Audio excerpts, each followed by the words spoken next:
Judges kindly know, my name is Satakshi Sharma and I am speaking against the motion and I come from Uttaranchal University.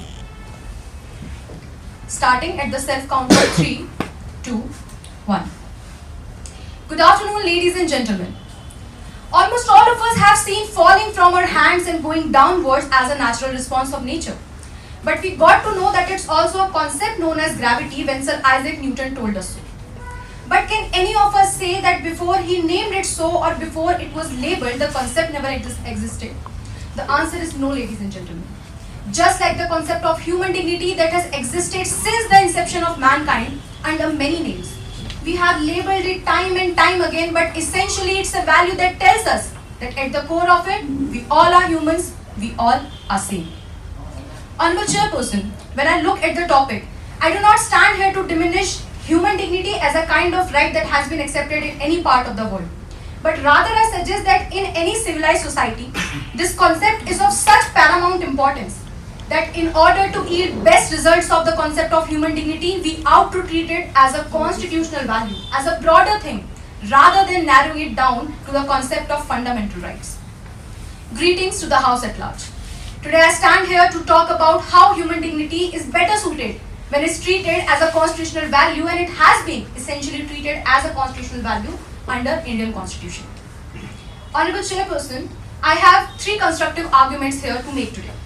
Argument number 1, what is the differentiation between something being a fundamental right and something being a constitutional value? Argument number 2, how human dignity is a constitutional value under Indian Constitution, and argument number 3, the most beautiful part, is to expose the hypocrisy of my worthy opponents. Now moving ahead, as my first argument, I'd like to talk about the concepts of fundamental right. Honorable Chairperson, when I have to talk about fundamental rights from the premise of Indian Constitution, I am reminded of Granville Austin. When he mentioned that in Indian Constitution, the chapter of fundamental rights has been mentioned so that the fundamental wrongs could be remedied that this country has gone through in the past. These rights were the very minimum criteria, the basic criteria that the state has to secure for the citizens so that they can live peacefully, so that they can thrive. And collectively, the entire part 3 of the Constitution, which talks about fundamental rights, has certain salient features. Firstly, these rights are definite in nature, meaning that their scope and extent is defined. In which circumstances they can be invoked, they can be used, enforced is clearly provided by the law. And secondly, these rights have limitations, contours, boundaries. We also know them as reasonable restrictions. But Honorable Chairperson, unlike any of these fundamental rights, human dignity is a concept that cannot be defined in a definite sense, and rather, it cannot be limited by any monarch, any dictator in this world, let alone any democratic state like India, which is founded upon the very premise of dignity itself. I'd like to present another example before this August gathering. Let's talk about broader constitutional values. Freedom is a big constitutional value, but smaller portions of it are guaranteed under Part 3 of the Constitution, like freedom of religion, freedom of movement, freedom of press, etc., etc., etc. Equality is a broader constitutional value, but smaller portions of it are again guaranteed under Part 3 of the Constitution, like equality before law, equal protection of laws, protection to the backward classes, etc., etc. Now, after freedom and after equality, justice again is a constitutional value, and it has been provided under smaller portions of the Constitution, like right to speedy trial, right against self-incrimination. And Honorable Chairperson, just like equality, just like justice, just like freedom, dignity is also a constitutional value that has been provided in smaller portions in different areas of the Constitution. We have created fundamental rights, statutory rights, legal rights, constitutional rights, and the list goes on and on and on. But we cannot say that we have to limit its ambit to just a chapter called fundamental rights. Now coming to my second argument, I'd like to present another picture before this gathering.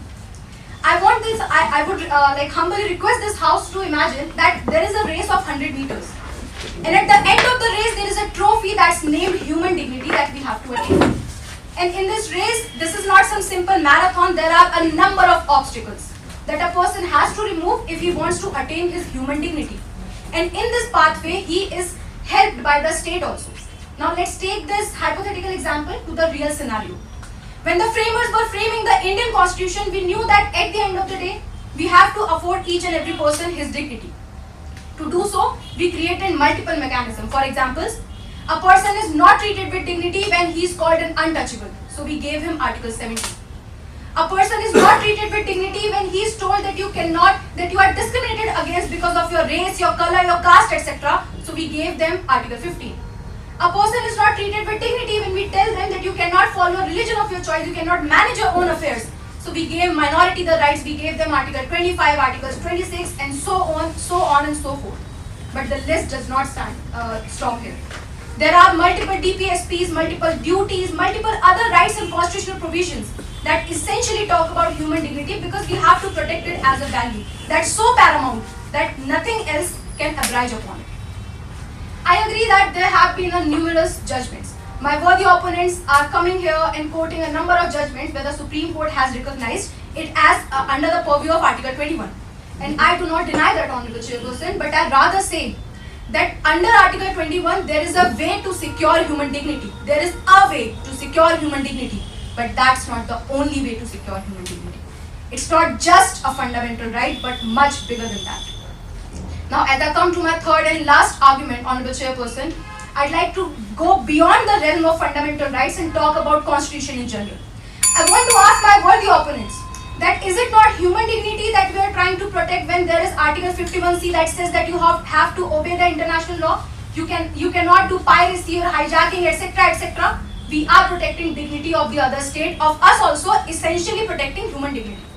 Is it not human dignity that we are protecting under Article 338 of the Constitution when we establish a National Commission for SC/STs so that we can give them their right to dignity? Is it not human dignity that we are protecting under Article 300 when we hold the state accountable for its atrocious acts, when it takes the dignity of its citizens? And is it not human dignity when we talk about Section 125 of CRPC, which is read as a neutral law so that women like Shah Bano can lead a dignified life? All of these mechanisms are there to protect one constitutional value, that is the value of human dignity. And before I leave the stage today, I just want to conclude by saying, and I request this gathering to pay attention, that feeble beliefs have to be replaced with healthier habits, and irrelevant realities have to be replaced with relevant assumptions. In the midst of 21st century, in the midst of 4th Industrial Revolution, the biggest democracy has to ask itself one simple question, that are we going to allow ourselves to be governed by an illusion, or are we going to figure it out, identify? Jai Hind, Jai Uttarakhand. Questions, please. Somebody from behind? No questions? Okay, one question. There has to be some question. One question. Yeah, please. Right to dignity is, and this value can be found everywhere in the Constitution. Then why are you reluctant to recognize it as a fundamental right? What is propelling you to not recognize it as a fundamental right? Why don't you want to make enforceable through the code of law? Thank you so much, ma'am, for this question. I was barred by the time. Actually, it was a major part of my speech, but I could not deliver it because of the time constraints. So I'll just use the rebuttal time to dwell deeper into this aspect. Ma'am, as we say that we do not have to recognize as one fundamental right, we can work with the constitutional value. Your question is very legitimate, that what is stopping me from saying that it should be a fundamental right? Why not enforceable before the court? Ma'am, anything that is done, like anything unjust that is done in this country towards anyone is enforceable in the court of law. Under fundamental right, you have to go under Article 32 or 226, there is a specific mechanism. But it's not like that if something is not written under Part 3, it cannot be enforced. The court cannot be approached. We can very well approach under civil wrongs, criminal wrongs, multiple other laws. First aspect is there. Secondly, when I say that it should not be limited to fundamental right, I would like to mention one thing. That as my previous speaker clearly mentioned in his speech, and I would like to use that there is no absolute right today. That we do not have the concept of absolute rights. So states tend to mold rights according to their own whims and fancies. There are many countries where dignity has been mentioned as a fundamental right, but one downside of that is that you have limited the concept now. Now it has reasonable restrictions. Now it has limitations. You are putting limitations on something so beyond the manly realm that it inherently knows no restriction. But we are limiting it for our own benefit. For some grounds, it might be called that, okay, on the basis of national interest, now your dignity is being curtailed. But is it actually dignity if I take it from someone? It's not dignity, and it cancels out the basis. It's also called the paradox of Macrodin if you go into the jurisprudential aspect. And just to finish it up with some more dwelling into jurisprudence some more, I'd like to mention one small law that exists for Jews. earlier there existed a law in Judaism which said that, sir, if a person dies and there is no one to mourn him in the community will collect funds and they will appoint 10 people who will sit in a place and mourn that person. This sounds very absurd that if we have no one, why are we crying for him? But the concept that was working behind this law was human dignity. Because they believe that human dignity is making a person feel that you are not replaceable. You are not exchangeable. No one should feel that if I die today, no one is going to cry upon me tomorrow. A person should not live a life this exchangeable. Therefore, they use the concept of human dignity in Judaism. Similarly, we have many cultural stories which essentially follow the concept of human dignity. And ma'am, just to answer that enforceability question once again, even if it's not clearly mentioned under part 3, it is such a big value that we have over 100 judgments that recognize this as a protective measure and give every person the opportunity that they can lead a life, a dignified life on the basis of different parameters. You also have accepted that it is quite parallel to fundamental rights. Ma'am, it's a fundamental right, but as you mentioned that it's parallel to fundamental rights. Fundamental rights is one mechanism to secure constitutional values. It somewhere falls there, but I cannot limit it to the only concept of fundamental rights because that way I would be narrowing down the concept, and that would be like the irony creeps through the doors of this house and laughs at each and every one of us because it's such a vast concept that we do not need to diminish it by saying that we have to limit it under one concept. If this has answered your question. So even right to life may not be limited, but it is placed under fundamental rights.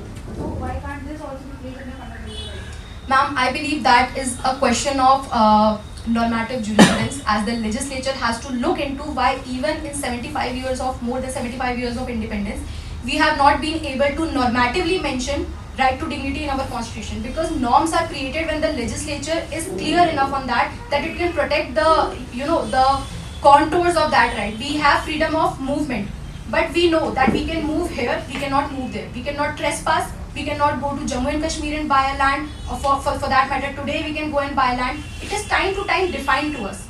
But right to dignity is of such a nature that I can quote thousands of articles that I have studied for this debate personally, but none of them have been able to define it in a definite sense. So that's why I believe it's a concept of question of normative understanding, if that answers your question. Any more questions? Thank you. Thank you so much. Buddhism?